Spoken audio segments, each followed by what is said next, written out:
price of games. Rise up, stand the price, the loss of legs. My occupation, in essence, not complacent. Block the banquet, stop the computation. I'ma make the coda, fools just wanna make the quota. They can't rock around here, they need baking soda. This a hydra, no way they taking over. Lay them below the basement with snakes and cobras. I worked on the Indestructible Hulk, and I remember that I started working at issue number 8. So the first 8 issues were done by Francis Laney Liu, and basically he did the design for Hulk. And in this particular series, Hulk had to wear an armor, and that looked really like an armor for video game, like thought for video games more than an actual book. There's so many details and stuff. And it was like driving me insane, especially because it was way different from what I was expecting when they asked me, hey, do you want to work on this Indestructible Hulk? I was expecting to work on, the Hulk, which is basically nothing, a naked big man. And and all of a sudden, bulk. I just and found we myself. know how much you love drawing naked men. Absolutely. Naked muscular man. I couldn't draw nipples for 8 issues. This is the Inkpulp Podcast. Whoa. This is the Inkpulp Podcast with your hosts, Matteo Scalera and little old me. Hello. The Fratelli Bros today. Yeah. What happened to Eric? Where's Eric? Eric is somewhere in Asia. I mean, that's the official version is that he went to see his mom in the Philippines. But I think it was just an excuse to just run away from the family. Yeah, I don't think he's coming back. Yeah, probably not. It's back then, you just said, hey, honey, I'm going out and buy some cigarettes. And you would just disappear, go like 3 towns next. And then nobody will hear from you anymore. But now you got to go to the Philippines. He'll probably stage like a murder or something. And then he'll change his name. Oh, you think he's going to go to that level? Yeah, probably. So if you hear some news about him dying... It's probably fake. He just wanted to abandon his family. Oh, he's going to stage his own murder. His own murder. His own murder. Yeah, his own murder. How you doing, brother? So then, good. I've been good, man. How are you doing? I'm good. Pretty busy. What's the matter? Yeah. No, nothing. It's just I just finished writing issue number 2 of my book. So now I'm in the same situation in which I have to start drawing the issue. So it's exactly what happened when I had to start drawing issue number 1, which is like, even though you've done 1 issue already? Yeah, no, it's definitely easier. It's not a literal block like I had last time, but it's always like I gotta start. And especially because the issue starts with a sequence that I don't necessarily love drawing. It's not an action thing. It's just cars and traffic and stuff like that. So I'm not that encouraged to start. But this time, I made the whole process easier because I've already divided. Although I still started it from dialogues, I've already divided by looking at the dialogues in panels. So visually, I have the dialogues file, but I put lines whenever there's a panel, so I can already see how the thing is gonna be divided. And I've already done like quick layouts of the pages, so everything's in there. I've already collected all the pictures more or less that I need. So this time's gonna be easier, definitely. And my plan this time is not to be that slow as I was for issue number 1, and just so probably by the time we see each other in Washington and early March, I'm planning on having it done already. Wow, are you doing any covers? Yeah, still, that's another thing. I miss a couple of things for issue number 1, which is the cover, but I have an idea, so I'll probably work on that too. And more important, the title of the book. I'm still super that might help. undecided. Still super. I have like 2 or 3 names, and none of them really convinces me fully. So, Okay. and the problem is that I can't, like, usually people ask for advice from their fans or stuff like that, but I can't, because I can't. In order to do that, I will have to tell the story, and I can't, because I would spoil the whole story. So Right. I got to do it myself, and it's hard. It's hard. It was definitely easier when I had to think about the title for my new sketchbook, which just came out. Oh, whoa! Wait, you've got a new sketchbook out? Yeah, got a new sketchbook, All right. fresh from China, from the printer. It's called. Probably you won't see it because you see me all pixelated, but it's the dumb shark. Yeah. Nice. And it's all right. Why is it called Dumb Shark, Mateo? I think some of our listeners know, but we have a lot of new listeners. Well, it's funny. In order to say that, I gotta make a premise. Like, every time for a new sketchbook, for the title, I use stuff that happened to me, like during my traveling, usually to the States, like fun stuff that happens to me. I just use those words for inspiration. There. Yeah. Let's talk about that. So where does Banana Shake? That was one of your books. Okay, Where Banana did that come Shake from? was in LA like a bunch of years ago. So I just got to LA, and Eric and his wife Cassandra, they just had grabbed me from the airport, and we were driving to their house, and they were talking about something. And at that moment, you gotta understand, I just landed, so my brain is not fully committed to English. So I was listening, and I wasn't, because they were talking about their personal shit, and they were talking about somebody, and something happened to somebody. But when describing this person, probably Cassandra said, "Oh, I couldn't believe he was Banana Shake." and immediately I was like, what Banana Shake? What does it mean? Like, what does it mean when somebody's Banana Shake? Meaning, it's, I knew that you could use bananas for something, so I was like, maybe he's getting super crazy and pumped or something like that. And they started laughing, so that's where Banana Shake comes from. And what else? I mean, there's a Perfect, which is another one of my sketchbooks. Yeah. That comes from if you people are familiar with Poop Talk with Mateo that we used to do, you and I. And Shawn and Mateo did Poop Talk back in the day. yeah, because I have a lot of funny names for different situations on the toilet, and that you can encounter when on the toilet. The experiences you may have. Yeah. So the Perfect, basically, it's what do you call, like a clean wipe. What, a clean break. A clean break. Clean break. No need to wipe. Yeah, when you wipe and the paper's pristine. So I named that sketchbook after that thing. And wait, what was the cover for the Perfect? Which cover was that? I actually used so it's just two big tigers, and yes, that's the one. And the little girl taming them, basically, and riding them.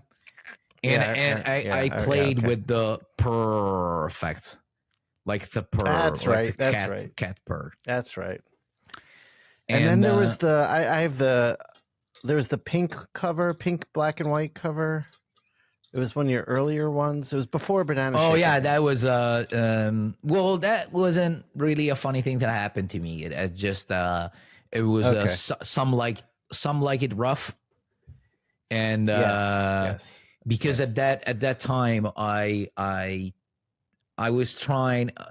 I moved from a really clean style and cartoony to a more rough, heaviest use of the brush and stuff like that, with textures, gritty textures and stuff like that. Yeah, you were looking at Zafino.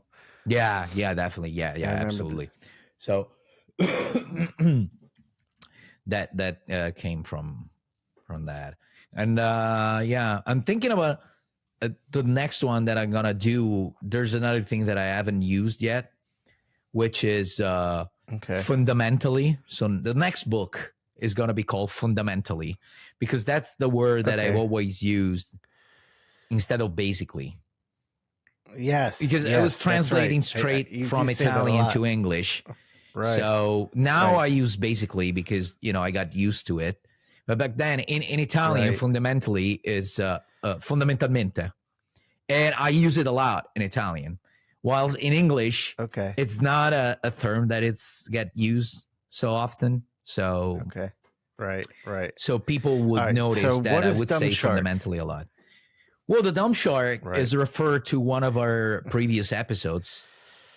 So, and my food addiction. So basically what happens is sometimes when I find myself in front of the table with a lot of food, sometimes what happens is that I turn into a shark. I go into a frenzy.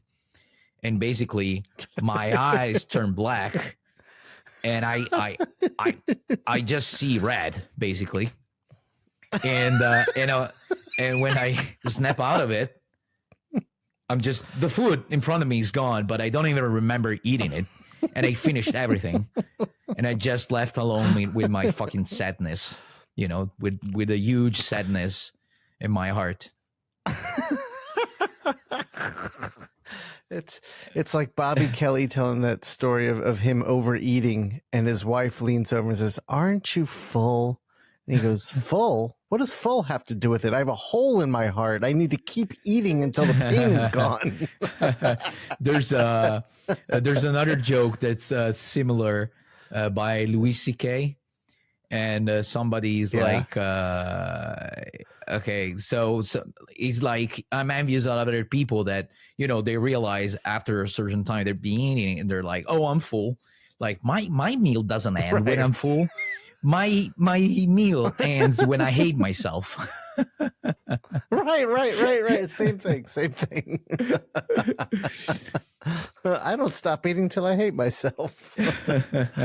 All right. So I think what we need is a good commercial. I think we should have Jamie, when you're talking about the art book, Jamie should put the pupils over your eyes like he did in the Dumb Shark episode. Yeah. And then we can say, where can we get the Dumb Shark book, Matteo?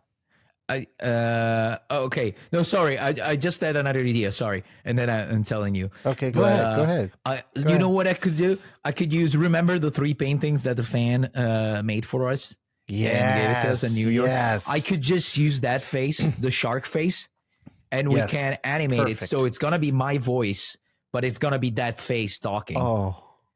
Because it's a simple, perfect. I think from what I recall, it's a simple mouth with just the triangular teeth. The jagged teeth. Yeah. So we could just move the jaw really, it doesn't have to be accurate or nice. Right. And that can just be, the shark talking. It could be an idea. What would you want to say? Like, what would you have the dumb shark Matteo saying? I don't know. I still gonna think about it. You got to think about that. Yeah, okay. I think it's a good idea. Yeah, I gotta think about something funny. Yeah. You got to get Jamie a high-res scan of that. That'll be great, because that fan actually just emailed me again, really? Recommending some comics that we talked about. So yeah, I can tell him like, hey, we're gonna use your Dumb Shark on the promo for the book. Do you think he's gonna he's gonna want a percentage on the book. I mean, you owe him that. You owe him a huge percentage of the book, because people are not going to buy it for your artwork. They're just going to buy it for the stupid dumb shark commercial. Of the money that I'm already wiring him just to watch the podcast. Right. Yeah. He needs an advance, basically. You need to give him a raise. So, by the way, he's one of our top bots. Yeah. So, by the way, the book is going to be available on www.essentialsequential.com. Is already the link is already working, so you can already pre-order it. And no, actually order it. Why pre-order it? It's already printed, and Jason has it. And and also this time we managed to have a European distributor. So which is huge. We have Alka Comics. They've already created the link, so you can already go to the Alka Comics website. But we'll put the link in the description and everything. In the description, yeah. And totally. And so you can buy if you're from Europe, you can buy it there and save some money on shipping, because the problem that we had with the previous one, 5 Shades of Grey, is that the shipping was so expensive. Basically, for a USPS shipping, which is the shittiest way of ship stuff from the States. Yeah. The price was already really is. the price was already like something like $30, which is the price for the book. So basically you have to double the price for the book. Yeah, it's and crazy. then when the book comes, you have to pay for customs duty. So it's fucking insane. And if you wanted like a FedEx Express shipping, a fancier shipping, that would be like $200 or something like that. It's just fucking crazy. So this is a great deal you got. This is a great deal. Yeah. A European distributor for your art book. Yeah, definitely. And so tell me about the Shades of Grey title. Does that have a funny story, or is it just because you were doing a lot of ink wash? Well, no, that's not that funny, but it's basically based on the way I work. So it's for my gray tones, and especially on that book, because all the pieces on that book are in gray tones. So for the gray tones, I use 5 different shades. So I have basically white, which is the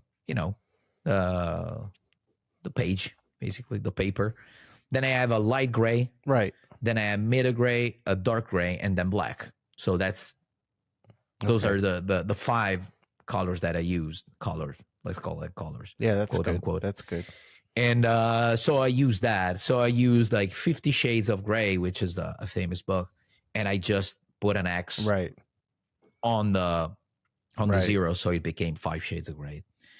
And now that I think about it, it's not really related to something funny that happened to me in the States, but I still have years in front of me for funny things happening. Yeah, lots of time. When you do an art book, do you just basically collect a bunch of stuff you've done and put it out, or do you try to do anything else with your art book, like organize it in a certain way, or do you offer anything else in it, or is an art book for you just like, hey guys, here's some of my art?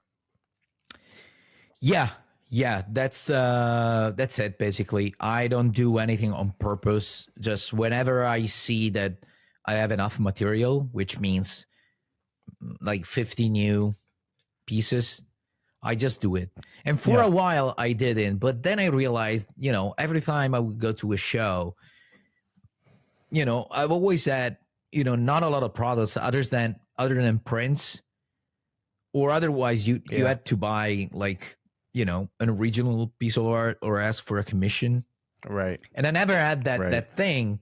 And I remember like when I was younger and I used to do shows and I used to go table by table and see new artists, the art book, it's, the real product, because to me, at least, a print doesn't do it for me. Yeah, I agree. And an art book is, it's more or less the cost of a couple of prints probably, But you have a bunch of stuff, Yeah. and you have, an actual, nice product that you can put in your library. It's, it's nice. How about you? Do you have a specific concept, or do you have a different approach to sketchbooks? My approach has been like yours, but my next book, I'm going to try something different. My next book is going to be a behind the scenes look at a bunch of pieces, from thumbnail to pencils to inks to paints if I painted it. And I want to give like an inside look at my thought process, and maybe some like mini lessons. Like, I want there to be like an educational element to it. So it's not just like, here's my work, but it's, here's my work, here's how I did it, here's why I did it, here's what I used, here's why I made that area darker and this area lighter, and stuff like that. It's not going to be full of text, but I'm going to put like light on the text, but just enough that it'll give a little bit deeper look into it. Yeah. Gotcha. I just feel like when it comes to me, anything I can do to make my what I'm putting out just have a little bit more to it than just a presentation of my art is going to help me. I mean, like where you are, you can just put out an art book and you're going to sell out, like no question. You're going to sell it fast. So I'm going to try this and see if that helps. Are you ready? Like, planning on doing one, or right now it's just an idea? Yeah. No. I'm going to launch the Kickstarter. I'm going to kickstart it. I have a awesome. book designer, and he's got the rough design of the book down. And I just now have to pick the pieces and do the write-ups and get those to him, and he can put it into the book design, and then we can get a quote. And I think I'm going to try to launch the Kickstarter in October. So when we're at New York, I can like have like little cards to pass out, like check out the Kickstarter for my new art book, and do it that way. So yeah, it's one of my things I'm definitely doing this year, and it's in the pipeline. So it's already being worked on. That's awesome, man. That's awesome. Like, yeah, I hope so. I hope so. I mean, everything I'm trying to, go ahead. No. Everything you're trying to. Everything I'm trying to do is, I'm just trying to bring in extra money wherever I can to give me, like I've always said, to give me a little cushion so I can do my book. Cause it's like every day I wake up and it's right there in my head, like wanting to get out, and I just need to have the money to be able to sit down and do it, instead of, because every minute I sit down now is spent doing something for money, because I'm trying to save. So that's the hope. So my hope is that the Kickstarter does really well, and then maybe that can fund me a portion of the time to get a portion of the book done, and I can build on that. That's awesome, So man. we'll see. It's awesome. Yeah, it's a plan. It's a plan. Is there anything in particular that you wanted to talk? I did want to talk about the new season of Fargo. Oh, little bit. yeah, right. I haven't. Today they released the last episode, right?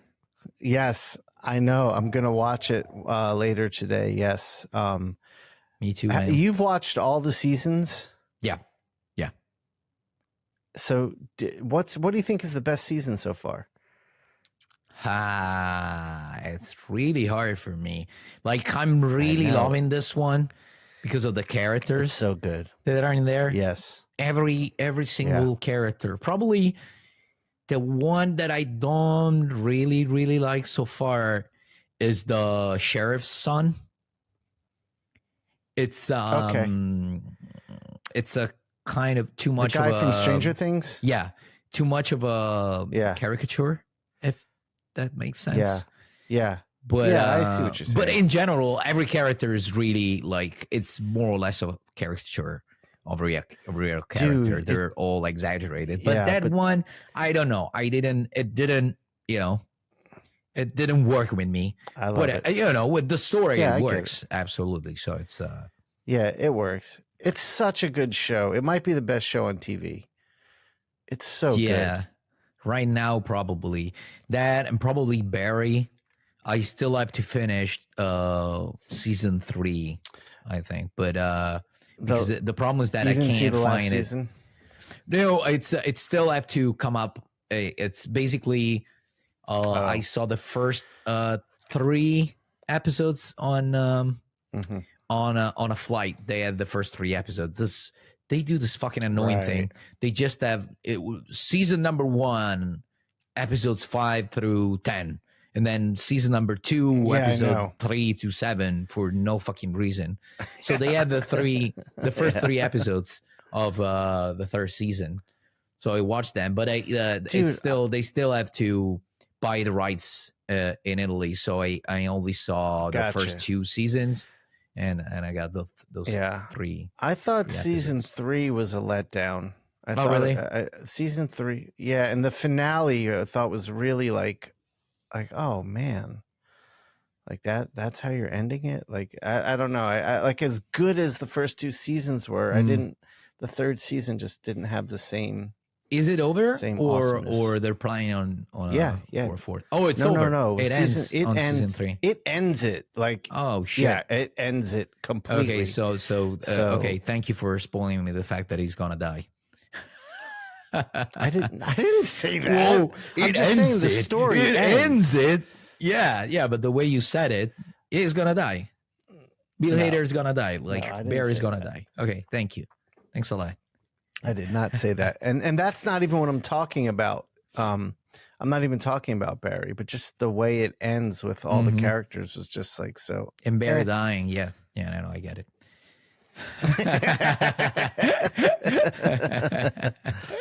Barry doesn't die. Barry does not die. Or does he? Oh, you know what just started today? The new season, the new True Detective one as well. I know. I heard it's amazing. Today. Have you watched it? I watched the first 10 minutes, like the premise of the whole thing, because I was eating. But then I had stuff to do, so I stopped it, and I'm gonna watch it in another moment. But yeah. I watched the first season of True Detective with Matthew McConaughey and Woody Harrelson. That was amazing. Mm-hmm. And then I watched the second season with Colin. Colin Farrell. Colin Farrell. Farrell. Yeah. And I thought it was good. It wasn't great. Yeah. And then I stopped. So did you watch the 3rd season? I watched the 3rd season. And by the way, in regards to the 2nd season, I really liked it. I think that what damaged it was the fact that season number 1 was fucking incredible. So a lot of people make the comparison and they shit on season 2. But I loved season 2. Like, I love the characters and everything in there. Yes, I agree with you. I agree with what your assessment. And season 2, I did enjoy. It just wasn't like season 1 was so out of control, amazing. Yeah. That season 2 was very good, but it just wasn't. You're right. It wasn't season 1. But I hear this new one is as good as season 1. Like, there's a lot of hype behind it. Awesome. Well, season 3, I personally really liked it because it is, I want to see it, super slow. And I'm realizing in this last few years, I've been realizing how much I love like a slow show or a slow movie. Yeah. Especially a TV show. Yeah. It's unbelievable because especially just in this last 10 years or so, like the shows have become like too much. Like constant stuff has to happen to keep people entertained, and for a reason, because the attention span of people just diminished a lot. Exactly right. So they have to keep you I don't know, it's distracting you with this new thing happened, this new thing happened, right. But I'm starting to hate that. And Me too. I really love when I see something that has a slower pace. Like, for example, there's one that it wasn't successful at all, which is called Homecoming with Julia Roberts. I loved it. Okay. It's basically a psychological thriller, and it's very Hitchcockian. I don't know how to say it. Like, even the music is very Hitchcock. Right. and there's Okay. specific choices that they make, and basically you kind of know already what's going on since the beginning, so there's not a lot of Right. surprises, but it's all based on the rhythm, and this, you know, you always have the feeling that something really bad is gonna happen. And I loved it. Right. I just loved that the people that try to change the rhythm of the story and to play around with it. I really like it. You know, there's a cream out there that your doctor can prescribe to you for that itchy cock of yours. I had to go there. I had to grab the little fruit. But yeah, So another show stupid, that I so loved, stupid. and that was a successful one. It's an HBO show. Was The Night Off with John Turturro as a lawyer. I didn't see that. Yeah, I wanted to see that. Oh Yeah. that one you should.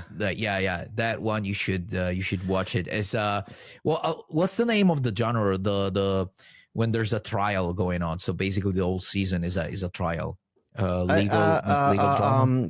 Procedural, court procedural, I think is what they call it. Okay, it's the name of the genre. Yeah, court procedural. It's like what goes on in a court case in the courtroom. Mm-hmm. But it's not a documentary. It's actually like live action. And No. stuff. Okay. It's fiction. It's fiction. Yeah. Okay, gotcha. Yeah. Yeah, that I would like. You know what you would probably really like? Did you see Mayor of Easton? No. Yep. It's on HBO. It's really slow and really good. It's about this woman cop in this teeny tiny little town in the like north of Boston on the shore there. Mm-hmm. And it's and a kid gets murdered. But it's really slow and really good. Great characters, really good acting. It's pretty depressing at times, but it's really good. You might like that one. Awesome. I'll look out for it.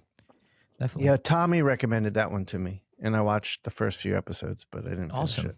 So Awesome. I need to do that. So, is there anything else? We digress to Yes. TV shows, but is there anything else in particular you want to talk about? Yeah, I do. I want to talk about art a little bit.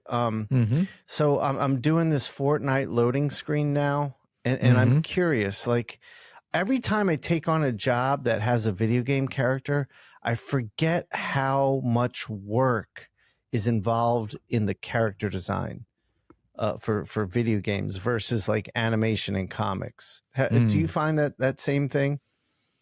Yeah. I think I spoke about it in the episode with Kaiser. Yes. It's especially, I think, especially us as comic book artists, we notice that because again, like our job as comic book artists, that we work in economy, meaning I gotta get to the best result possible in the least amount of time possible. And instead, when you work in animation and video games, it's the completely other way around. Fuck, I got lost. Opposite. Yeah, the other way around. Is that correct? Yeah. All of a sudden, I forgot that makes sense. how to speak English. Sorry. So, yeah, I had a mini stroke. So basically, another one. Behind like even the simplest character, like a character that is not even that important, there's so much work and energies and money spent on it. It's incredible. So you gotta do this much to get to this in animation or video games. Well, in comic books, you had to do the opposite. You gotta work as little as possible to obtain, this. So it's now that there's truth to that what you're saying, and in your work I definitely see that. But there are artists where I like when I look at someone like Art Adams, I don't see someone focused on economy. You know what I'm saying? Does that make sense? Yeah, I know that, but in order to obtain that, like I remember something that Sean Murphy wrote years and years ago, and he was describing a comic book art as quick art, like. So I'm sure that Art Adams spends a lot of time on his stuff, but still, like, he's not that he's doing like 50 studies of a position of a character. Like, he learned a way how to, tell the story and be quick with it. Right. So he has a database of positions and, character poses and stuff. So with still reason in that, with that mindset. I got you. And then he just renders a lot on top. Yeah. I believe that for a main character, for example, for Fortnite or something, I don't know how many hours of study there's gonna be behind that. I can't imagine. So, yeah. but this thought of yours that comes from because now you have to work on a specific character. What's going on with the job? Yeah. So, like, for example, I'm doing a Luke Cage painting for Marvel Snap for a card, and I'm also doing the Fortnite loading screen. So last week I was focusing more on the Luke Cage, and I remember I penciled the card in like a day. Like I sat down and I penciled it, which I wasn't even expecting to go that fast, but that was pretty fast for me. And then I sat down this week to pencil the Fortnite screen, and I'm like, one day in, I got like the upper torso of this character done because every 5 seconds, we're like, all right, let me go look at the costume. Let me understand how that would move in the position I have. Oh, yeah. What's the texture there? What's happening here? And I mean, it's looking great, but I'm like, fuck, man, that shit fucks with me. Okay. Now I'm getting the point that you wanted to get to. Yeah. Okay, gotcha. Okay. Yeah, I was thinking about something else, but and I digressed over this thing that we talked about already. Yeah, well, the difference is, when you have a main, especially if we're talking about the main character in comics, and you're on on an ongoing series, it means that just to do the math. Like, okay, so I work on Black Science. Okay, Black Science is 43 issues long, and overall is 1,000 pages. Okay, if you consider an average of not to brag, no, it's again not because right. So if you consider an average of 5 panels per pages, it means 5,000 panels. All right. And so the main character is going to be there for at least 2,000 panels or something. Yeah. At least 1,000 panels. Yeah. So you got to draw it a lot. So the character has to be done practically because you got to draw it over and over and over again. So for video games, once you establish, what the fuck the character's going to be doing, you gotta, once it's done, and then the computer basically does its work. And not only that, there's an audience that's really, really focused because especially right now in video games, like everybody plays video games. There's a lot of video games, so people are really looking for something original, and basically everything's already been done, I think. So you gotta, you gotta play the card of, the most complex and original design. So you gotta add stuff, cool shit, and accessories and all this cool shit on the character. Yeah. So I think it comes from there. A character like that. I don't know which character you're talking about, but I'm thinking, if you have to do a comic book about that character, I would want to shoot my balls after 2 panels, Right. Well, also it's the first time I'm drawing this character, and I'd imagine I'd get a little more used to it. But yeah, I'm just sitting here working on this. This is like I scheduled this out. I'm like, this is eating up so much time. And I always forget that. Like, I always forget, like, if you got a video game job, give yourself some more time, because those designs are fucking complicated, man. Yeah. I remember when I did back in 2000 and think in 2012, I think I worked on the Indestructible Hulk. And I remember the comic. And I remember that I started working at issue number 8. So the first 8 issues were done by Francis Laney Liu. Okay, yes. And basically he did the design for Hulk. And in this particular series, Hulk had to wear an armor. And that looked really like an armor for video game, like thought for video games more than an actual book. There's so many details and stuff. And it was like driving me insane, especially because it was way different from what I was expecting when they asked me, hey, do you want to work on this Indestructible Hulk? I was expecting to work on, the Hulk, which is basically nothing, a naked big man. And and all of a sudden, bulk. I just and found we myself. know how much you love drawing naked men. Absolutely. Naked muscular men. I couldn't draw nipples for 8 issues. Yeah, it was driving me mad.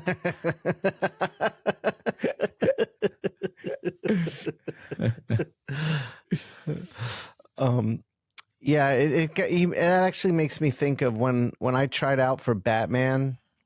For that Arkham Manor book I did, the editor Mark Doyle wanted me to do a pinup just that he could use to sell the idea to the higher ups, and so I did Batman like a more traditional Batman, like the Bruce Timm costume or like the old costume, like. That's such a perfect design to me because Batman's so easy to recognize. The silhouette is incredible. It's very simple and clean. It's a perfect design. Yeah. And then so I turned that in, and Mark was like, well, we got to stay with the New 52 Batman. I was like, oh, let me look at that. And Cully designed that one. Yeah. And I look at it, it's like plate armor all over him. I'm like, fuck. Yeah. That's a lot of shit. So, I at first, when I first started doing the book, I was being very specific, but as I went on, I was taking more and more shortcuts. But that added a lot of time to working on Batman. Did you, because you worked on Batman around the same time, but you did that was the New 52 as well. So the costume was the same one that you had to work on. But yeah, it was just an issue. So, and for me, I found a way to simplify it. So they just became, lines on his costume. And in general, I'm not, if you look at my stuff, most of the time I change things around in order to make my job easier, depending on the camera angle. If I need a pouch in that position to convey a specific sense of motion and stuff, I'll just change the outfit. And I don't care. If you look at Black Science, like the suits, the space suits that they wear, like they change over time. And I get rid of some details and I get new details. And that's something I like about comics. It's you don't have to be so exact. I like that about the also a thing that I do is that I don't spend so much time studying the characters, and I'd rather learn and get a new relationship with the character as I'm working on the book. So you'll see basically the main characters changing along the book. So they'll start looking the way they should by issue number 10 or so, when I start, getting a real grasp on that, if that makes sense. I don't know if I use the right term. That makes sense. Yeah. Hey, you know what? Something I wanted to ask you. Yep. Do you ever have an interest in like taking a class, like an art class, to broaden your knowledge or practice something? I know you practice a lot of new techniques as you're working, but like, do you ever want to like sit down and do a figure drawing class or a painting class or anything like that? Well, it's not gonna be like figure drawing or something because I'm not that good at it. You know, I'm not one of those guys that knows perfectly like anatomy and stuff like that. I'm more instinctual. Right. That's why I'm asking. Would you want to study that? Oh, study that. Not okay. Okay. So sorry again. Bad English sometimes. So taking a class, it means yeah, right. Yeah. Yeah, I wouldn't mind doing it. Yeah. And you mentioned the two actually where I think I lack a lot of experience, but especially the painting side. I would love to do a painting one. It would be a nice idea. Where you're asking, did you find anything? No, I mean, because that's something I'm trying to make time for this year is take like a schoolism class, like, you know, do like 15 the minutes online every morning. classes.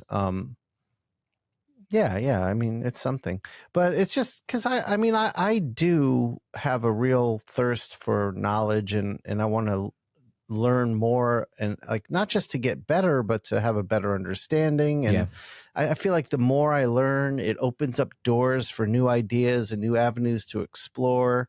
So like when I dove into painting during COVID, it was from a position of like, I don't know how to do this at all, really.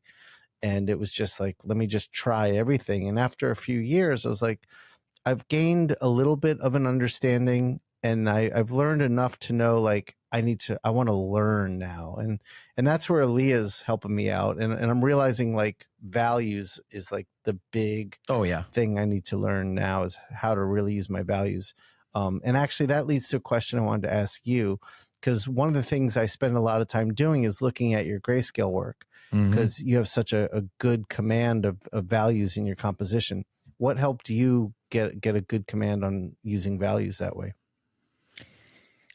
I don't know, to be honest. It's one of those things that I still have to rationalize.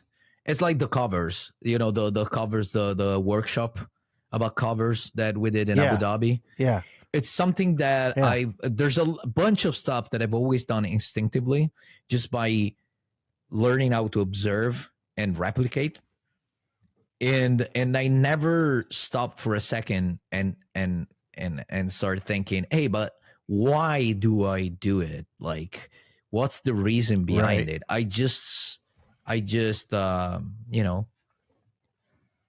it's probably my spirit of observation. Yeah, it's instinct. It's just I try to be, when I look at something and I find it interesting, I try to be a sponge as much as I can and observe that thing. But sometimes I don't know what I observed. I know that I have absorbed something, but I don't really know what. I just know that I have to find a way to replicate that thing that I saw.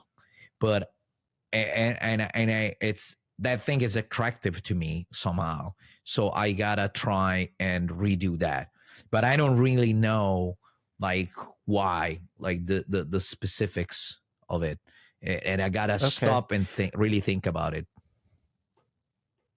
So what got you? So like backing up to earlier callback, when you did your Some Like It Rough sketchbook, at that time you were not using grays. It was a lot of just throwing the brush around with black ink. Yeah. And you evolved into using washes. Yeah. Was that because it was faster for you? No. I just started. Like at a certain point, I was like, I started when I did Black Science. I decided, you know what? I'm going to try and use gray tones because I've never done it. And I like, I like the effect and I want to try it. So I actually tried to do it with the actual, like the first issue of Black Science is entirely in washes, ink wash. Then I gave up on that because it was too much work and it wasn't working well with Dean White's colors. So I preferred going back to just straight up black and white after it. But I kept it for covers because I saw something interesting that I really liked. So I kept one door open Gotcha. to it for for covers, because I wanted to get better at it, and I decided the covers are gonna be in gray tones, because I'm still to this day I'm still using that for covers, and sometimes I use it for interiors as well. Did it for Harley Quinn, but King of Spies, you did it right. Here and there, just a panel or two when necessary, when I wanted to. Okay. But it's not everywhere. That the main part, like 95% of the book is done just in black and white. And okay. I don't know. It's really hard for me to answer to this question, because I genuinely don't even know. Like on the spot, I can't rationalize that. I just decided that okay, I want to try. I feel the urge of doing this, so sure, I'm gonna try and do it. But definitely, I agree with you. That's when it's time. It comes to painting, having a good sense of values, it helps a lot. You might not pick the right colors in general, but you still find a way to make it work, and you still find a way to see if something's off. Maybe you don't have you don't have it, explained like scientifically. You don't know why exactly it's not working, but you see that it's not working because the values are not there. Yeah, I remember Stelfreeze a while ago was talking to me about this, and he was like, if you get your values right, you can fuck up some colors and you'll be fine. Yeah. But if you have your values wrong and you're using your colors right, it's still not going to read very well. Yeah. So that's why I think it's a good idea. It was Abu Dhabi, like talking to Brian about values and looking through your work. And at the time, Aaliyah was kind of like giving me some little lessons on the side with a painting I was doing. And I was like, I got to work on values. This is like the next thing I need to really focus on. But for example, I've spent so much time. Yeah. And I think that you could do is when you're uncertain, because if your values are not there yet, one thing that you could do after finishing a painting, you could just grab the painting, just scan it, and put it into gray tones, and you'll immediately see, because everything will become gray immediately. I would take a picture and send it to Aaliyah, and he would look at it and he'd send me the picture back. He just put a black and white filter over it, and he's like, see? And I was like, oh yeah. That makes perfect sense. Yeah. Yeah, absolutely. But was there an artist or a book where you saw ink wash being used that put the seed in your head to do ink washes and values, or it just was a feeling you had? Yeah, just that in my head. And even now with the new book, I'm trying new things. Like I want to, for example, we recently talked about Gabriel Hernandez Walta. Like I don't know if you'll be able to see that, but I'm trying to convey some of his feel on my stuff. Not in the drawing department, but more on the texture. That's why I'm not using brushes anymore for that book. I'm just I'm using brushes for the gray tones after, but it's mainly line work. Right. And the lines, I try to have them not too precise, and so I used a lot of I've been trying to channel some of his light lines energies, and another one that was really influential lately was Andrew Robinson, because I saw I have 2 or 3 issues of the new book that is coming out that is doing the art for the new book that is doing with Lee. It's so pretty, with Lee Lowridge. And the guy's a monster. Like literally, if you ask me, he's insane. Yeah, if you ask me who's the best artist now, like there's a lot of people. Like for example, Shawn Murphy. His inks are amazing. He's a great artist. His backgrounds are like out of the chart. Eric is super dynamic. The energy, the design. there's plenty Yeah. of people that I could say they're monsters, but he's on a other level. Then I think he lacks on a lot of different other stuff, like, you know, business wise. He doesn't always take, Yeah, I think, yeah. the best decisions ever, or whatever. Well, the thing about Andrew is he can do it all, and he can Yeah. do it all great. Yeah. It's like if you need a painting, he can do the most amazing painting. If you need black and white, he can do if you need cartooning, if you need storytelling, it's just every area of art he's a master of. Yeah. And it's sickening. So like, yeah, there are guys who like you said, like Eric, like no one can draw dynamic shit as good as Eric. Yeah. But it's like like Andrew can just do it all. He can just do anything you want. He can do it. Yeah. Yeah.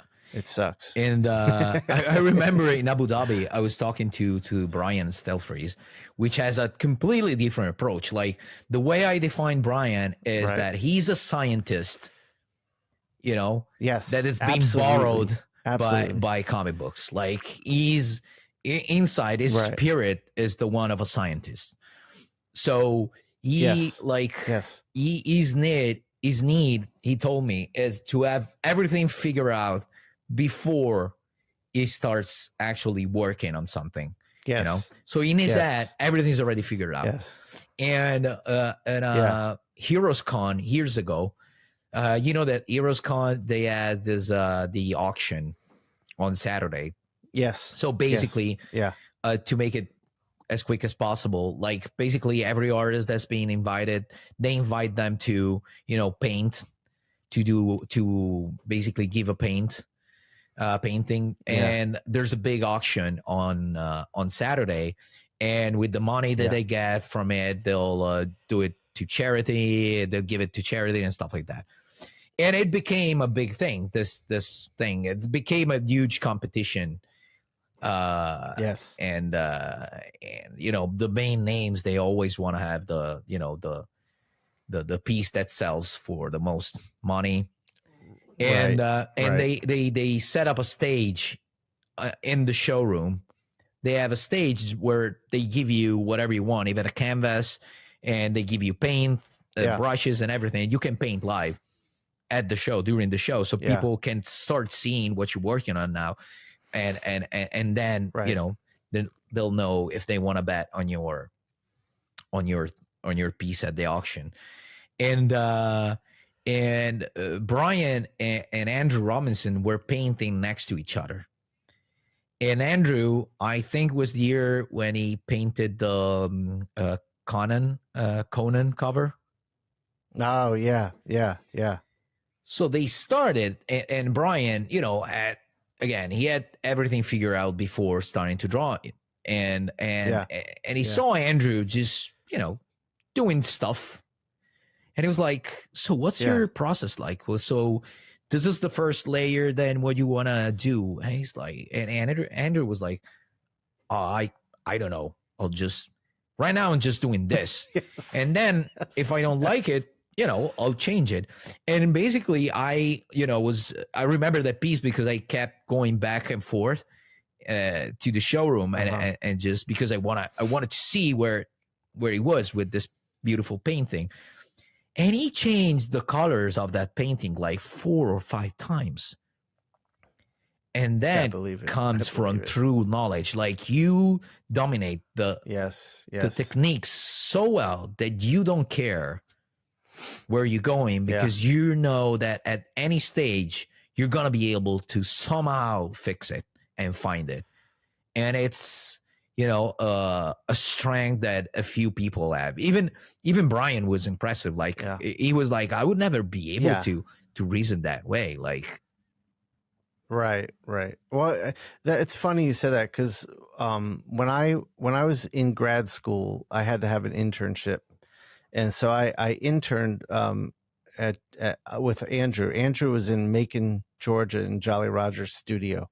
Mm-hmm. So I would drive 2.5 hours in the morning to get to that studio. And then I'd spend the day with Andrew.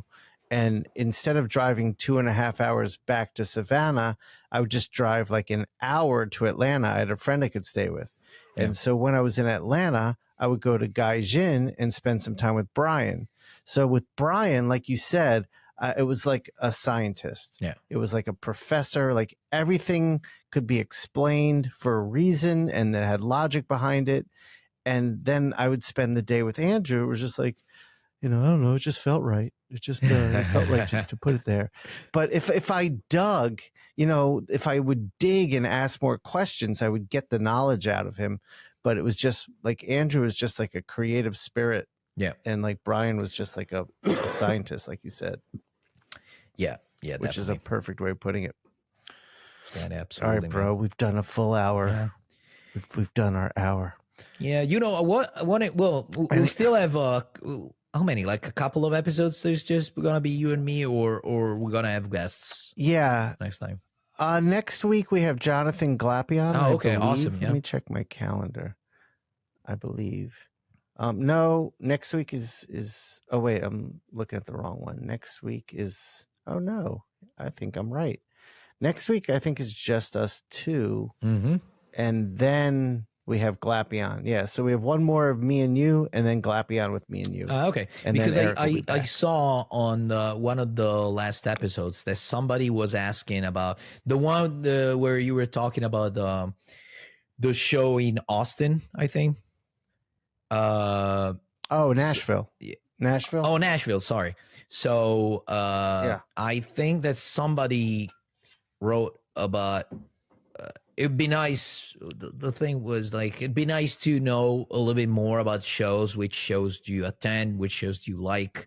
What are your favorite ones? So I wanted, it would be That's cool good. next time to talk about all the shows, along the year, like even the European ones, Angoulême, and whatever, Como show. Let's do that next week. We'll do that next week. Yeah, definitely. Absolutely. That sounds good. All right, bro. Anything else you need to talk about before we cut it just off? Buy my fucking sketchbook, you bots. Buy the dumb shark. Buy the dumb shark. Buy it. All right. Thanks for listening, people. This is the Inkpulp Podcast. Hey guys, my new sketchbook, Dumb Shark, is finally out. That's great, Fratello. Congrats. Eric, what do you think? Wow, Mateo. This book has really changed how I think about art. The style, the details, the inking techniques, not to mention the colors. Everything on this book is off the chart. You are so far ahead of any other artist, especially me. I know I always say I don't like your Mr. Freeze book, but that's actually a lie. I was just jealous of your incredible talent because I love everything you do, and sadly, I know deep in my heart that I'll never be at your extraordinary level. You truly are the best artist on planet Earth. This book is a game changer, man. I think everyone out there should go and order Mateo's new art book, Dumb Shark, before it sells out. Gee willikers, Eric. That was an incredible endorsement. You really made me want to buy it. How can I get my hands on it? You can find it on www.essentialsequential.com, or if you're in Europe, you can order it on www.pulps.fr. Wow, Eric. I didn't know you were such a big fan of mine. Thank you. I really don't need to add anything else. You said it all.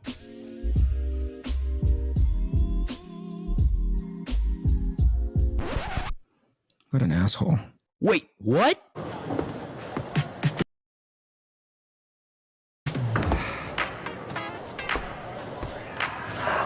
Check this guy out. This motherfucker got some problems. I mean, you're not Burt Reynolds, dog. You're not.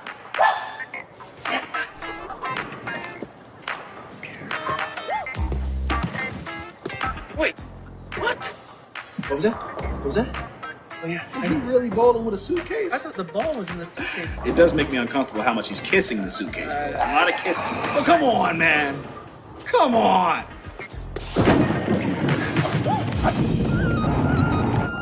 Oh. Ah! Yeah! Woo-hoo! Yeah! Who invited him? I did. What?